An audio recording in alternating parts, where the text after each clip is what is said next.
Hello दोस्तों। मेरा ये जो वीडियो है ये पेरेंट्स के लिए है। उन पेरेंट्स के लिए है स्पेशली जो बच्चों को बचपन से ही ये मैसेज उनके माइंड पे डाउनलोड करते हैं कि उनको पढ़ना लिखना है, जॉब पे लगना है और उनको फ्री होना है, क्योंकि हमारी कोई भी रिस्पॉन्सिबिलिटी उन्हें नहीं उठानी। तो मेरी रिक्वेस्ट है, प्लीज़ आप ये मैसेज बच्चों को डाउनलोड ना करें, क्योंकि वो मतलब उसी माइंडसेट से जीते हैं और वही चीज़ उनके माइंड में रहती है और वो बड़े होकर फिर रिस्पॉन्सिबल नहीं होती, मतलब वो जिम्मेदारी उठाने में मतलब सक्षम नहीं होते, क्योंकि वो चीज़ सोच के चलते ही नहीं हैं। देखिए, ये बहुत गलत है। एक पेरेंट्स बच्चे को जब बड़ा करता है, पालता पोसता है, पढ़ाता लिखाता है, तो उस बच्चे के ग्रो होते होते उनकी अपनी एज ढलती रहती है। तो उनकी पूरी जवानी उन बच्चों के पीछे लगी होती है। उनके सर के बाल जो सफ़ेद होते हैं ना, वो बच्चों की परवरिश के ऊपर होती हैं। तो बच्चों की रगों में बहता हुआ कतरा कतरा, एक एक बूंद जो खून का होता है, वो पेरेंट्स की मेहनत का होता है, उनके पसीनों का होता है। देखिए, वो अलग बात है कि सब कुछ ठीक है और सब कुछ सही चल रहा है, आप सही हैं, बच्चे भी बाहर हैं तो चलेगा, लेकिन आप प्लीज़ उनको गैर जिम्मेदार मत बनाइए। उनके माइंड में ये सब मत डालिए कि हमें कुछ नहीं चाहिए, हमारी तो पेंशन आ रही है, हमारा तो गुजर बत्ता हो ही जाएगा, आप अपनी ज़िंदगी जियो। क्योंकि देखिए, बच्चा वही चीज़ लेकर चलता है, उसी चीज़ को सोचते हुए वो बड़ा होता है, वही चीज़ उसके माइंड में बैठ जाती है और फिर वो जिम्मेदारी उठाने में सक्षम नहीं होता, वो पीछे हट जाता है। ठीक है। मैं देख रही हूँ जो माहौल अभी हुआ है, ख़ास तौर पे स्पेशली हल्द्वानी का, इतने बड़े बड़े मकान लोग बना रहे हैं और कुछ रिटायरमेंट के बाद, कुछ उससे पहले, उसके बाद बच्चों को पढ़ा लिखा कर जॉब में लगा के बच्चे बाहर चले जाते हैं। उनकी शादी करो तो वो अपनी वाइफ को भी साथ में ले जाते हैं, दोनों हस्बैंड वाइफ जॉब करते हैं, रह जाते हैं पेरेंट्स अकेले उतने बड़े बड़े मकान में। और अनफॉर्चुनेटली दोनों में से अगर एक नहीं रहता है तो फिर उस एक को उस मकान में अकेले सर्वाइव करना पड़ता है जब तक कि उनकी आखिरी सांस ना हो। देखिए, पेरेंट्स को भी उतनी ही ज़रूरत उस एज में होती है जितनी एक छोटे से बच्चे को होती है, क्योंकि ढलती हुई एज में वो इंसान भी जस्ट लाइक एक जो बेबी होता है बच्चा, उसी तरीके का हो जाता है।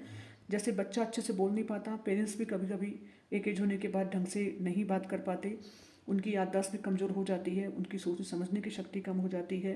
दूसरा, जिस तरीके से बच्चा ढंग से चल फिर नहीं पाता, एक एज होने के बाद पेरेंट्स भी कभी कभी चल फिर नहीं पाते, उनकी बहुत अच्छे से मतलब उनको चलना उनके लिए मुश्किल होता है, घुटनों में दर्द, पैरों में दर्द, बदन में दर्द, सर में दर्द, मतलब बहुत सारी बीमारियां कभी कभी उन्हें लगती हैं। तो उनको सहारे की ज़रूरत होती है, उनको एक सपोर्ट की ज़रूरत होती है, उनको अपनों की ज़रूरत होती है। उस समय पैसा काम नहीं आता। जिस तरीके से एक बच्चे के खान पान का ध्यान रखा जाता है कि अ, क्या खाना है क्या नहीं खाना है, उससे बच्चे का पेट खराब हो सकता है, कुछ हेल्थ इश्यूज ना हो, सेम उसी तरीके से एक एज होने के बाद पेरेंट्स के भी खाने का स्पेशली ध्यान रखा जाना चाहिए, क्योंकि उस समय उनकी हालत ऐसी होती है कि वो हर एक खाने को नहीं डाइजेस्ट कर पाती। तो उनके लिए भी कुछ स्पेशल्स खाना खाने की ज़रूरत होती है जो उनके हेल्थ में के लिए के अकॉर्डिंग मतलब ठीक हो, अप्रोप्रिएट हो, उत्तम हो, मतलब हेल्थ इश्यूज ना हो। तो कैसे होगा ये सब कुछ? देखो, अगर पैसा दे के आप किसी को रखेंगे तो ज़रूरी नहीं है कि वो इतना ध्यान रख पाए जितना अपना कोई रख पाता है। तो देखिए, पैसा भी कई बार ऐसा होता है कि रहता है, बट उस पैसे को यूज़ करने वाला कोई नहीं होता। मीन्स कि अ, अगर आप पैसा भी किसी को देंगे ना, अगर आप किसी को रख भी लें तो वो उस भाव से आपके लिए काम नहीं करेगा उस पैसों के थ्रू। उसका इंटेंशन सिर्फ पैसे पे होगा कि महीना पूरा हो और मैं तनख्वाह लेके निकलूँ। वो उस प्रेम को उस भोजन में मिला के आपको नहीं दे सकता, उस सद्भावना से, उतने प्रेम से आपकी सेवा नहीं कर पाएगा जितना आपके बच्चे कर सकते हैं। और वो तभी पॉसिबल होगा जब बच्चों को आप वो संस्कार देंगे। तो प्लीज़ आप बच्चों के अंदर संस्कार भरिए कि बेटा, अभी हम आपके लिए हैं, बट एक एज होने के बाद आपको प्रॉमिस करना है कि आप हमको उसका रिटर्न देंगे। उस समय आप हमारे साथ खड़े होंगे। जिस तरीके से आज आप 50 बार बोल रहे हैं और हम आपको बार बार समझा रहे हैं, हो सकता है उस एज में होने के बाद हमारे कान जो हैं वो कम हमको सुनाई दें, हम आपसे 2 बार 3 बार पूछें, तो आप इरिटेट मत होइएगा। उस समय हमको भी आप प्यार से उतनी बार जवाब दीजिएगा जब तक कि हम समझें ना उस चीज़ को।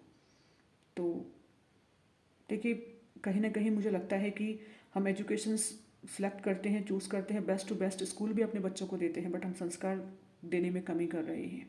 और वही अनुरोध, वही विनती मेरे स्कूल से भी है कि सारे सब्जेक्ट कंपलसरी करें हैं, सभी सब्जेक्ट पढ़ाए जाते हैं, बट नैतिक शिक्षा हमारे किसी भी स्कूल्स में नहीं है।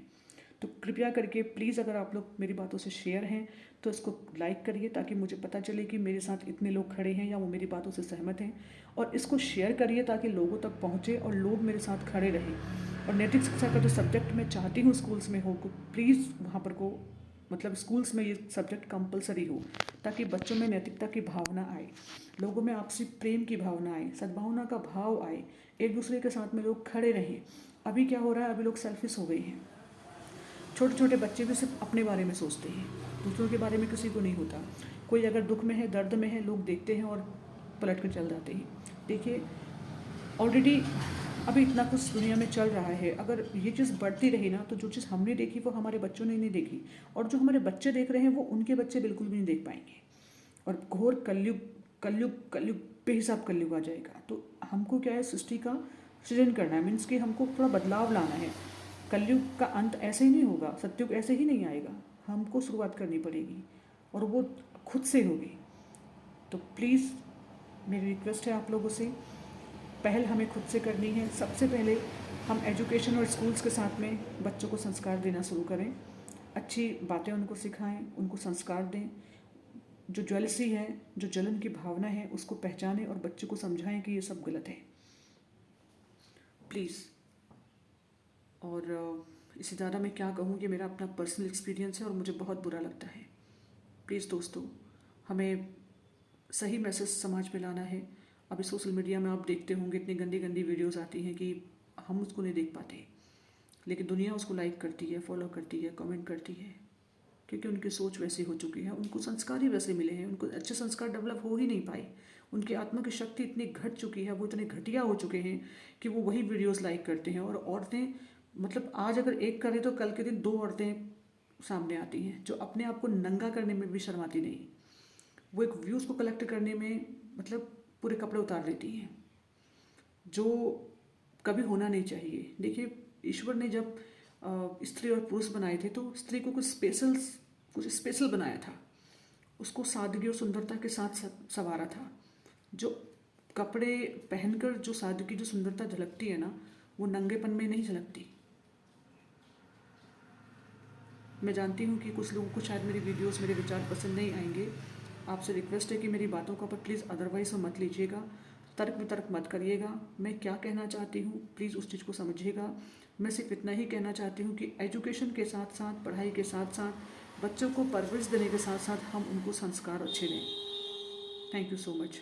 पसंद आई मेरी बात तो लाइक कीजिएगा, सब्सक्राइब करिएगा और प्लीज़ शेयर करिएगा, मुझे पता चले कि मेरे साथ कितने लोग खड़े हैं।